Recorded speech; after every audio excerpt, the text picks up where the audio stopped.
Hi guys, it's that time of the week again to watch your rank battles and pick the top 3 and see who we pick for number 1 who wins 1000 DEC. If you want to be a part of next week, all you got to do is join the Web3 tournament Discord and enter your battles in the right channels. So let's get into these fights, and remember to subscribe for more play to earn content.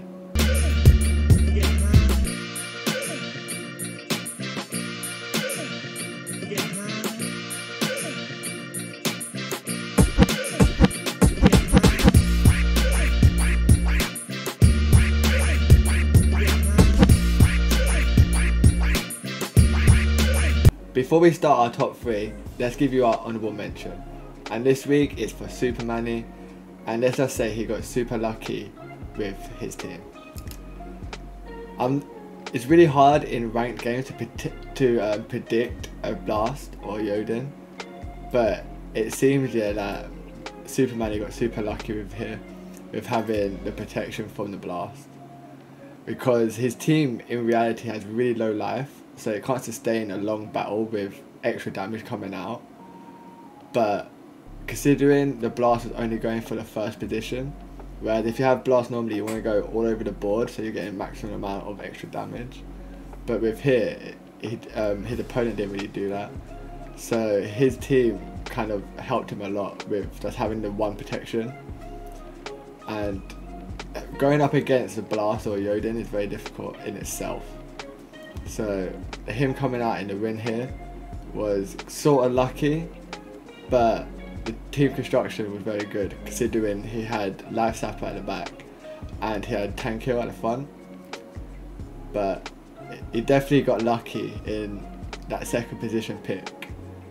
But that's why it was an honourable mention, because anytime we defeat a Yoden, it's definitely a good game. But let's get into our top 3. We've got a great game for our number 3 pick, and congratulations to Hulida, who used weapons training so well here. Considering it's a new ability, I feel like a lot of people have been using it with Riftring, because Riftring's a very strong card in itself, so giving it any form of damage is great. But in this game here, Hulida used weapons training very well on top of having opportunity with Lyra, because Lyra was doing so much here while the weapons training was destroying the front line. And considering this tank here is very good against magic, and it does play a very good part here, but the Lyra over time was doing a lot of work, so the team construction was great. But I feel some splinters with weapons training works better than others, and with Death it works really well. And I feel a lot of people underestimate how good stun is in a team.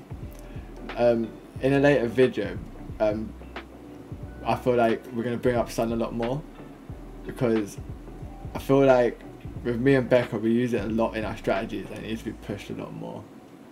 But congratulations to Hulida, and let's get into our number 2 pick. Well done to 1T, who's our number 2 pick. He defeated a double Marty Korra. F on scale to Korra right now, but 1T defeated it so smoothly and well. I feel the raw type assisted him with it being poisoned, adding extra damage over time towards the Korra, because Korra is hard to kill over time due to the damage and the healing on top, and once it gets bloodlust it just starts dominating from there. But 1T's team consisted of a stun and a cleanse, and I feel a lot of people try and navigate around poison with healing, which is obviously a great option, but people generally undervalue having cleanse in the actual poison wall type, considering it's made for that wall type.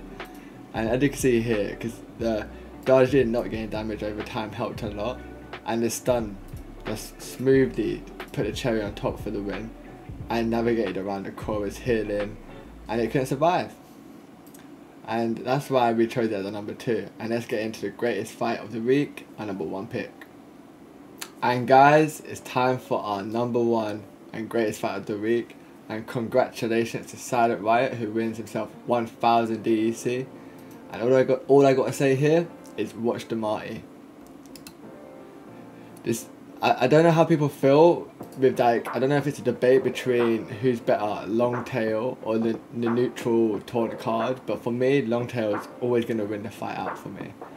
and the way how Silent Riot used the Resurrect to get double Marty for the Longtail and the Grum. And I don't know if you have seen my video already on the top 3 Chaos Legion cards, but my opinions on Grum, I don't really like him too much, because in many situations with red you're going to pick the Forgotten One instead. But if you can play him here when he don't necessarily have to be the tank and the centre of attention, and he can just attack and hopefully get his Bloodlust out, he's a great addition to a team, but he's not a main tank. But considering both of them went with it, it's kind of funny, because when I was watching this fight I was waiting to see which one actually gets the Bloodlust off first.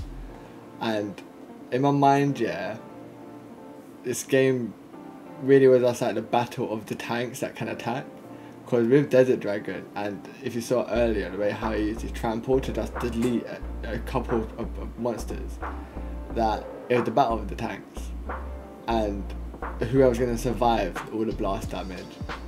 And Longtail was just the tank of tanks, and he didn't get resurrected once. And the main strategy around Longtail is to resurrect him as much as you can, because of the fact he's got void armor and he's kind of shield. And I like the different approach for the strategy, and resurrecting the Marty instead, and just letting Longtail be the tank that he was built to be. But congratulations to Silent Riot, and if you want to be a part of next week's giveaway, all you got to do is follow the link in the description, and it will send you to our Discord server, and just enter your fights in the channel that says Split and Fights. And don't forget to subscribe, like, and we'll see you next time for some more Play Turn content.